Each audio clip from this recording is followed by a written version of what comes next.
Hello guys, good morning. Nandito nga pala tayo today sa Cebu City. Umattend po kami ng Tourism Summit 2023.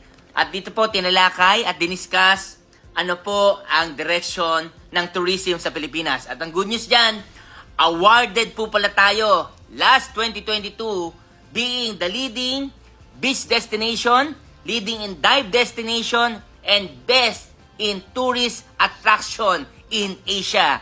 Kaya good news dyan mga kaibigan. Kung tatanungin niyo po ako, best advice for me, kung anong negosyong pwede mong simulan ngayong 2023, guys, travel industry. Bumabaha na po ang tao ngayon sa mga airports.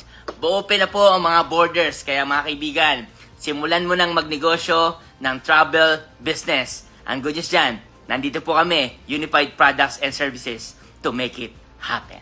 Okay? Bye-bye!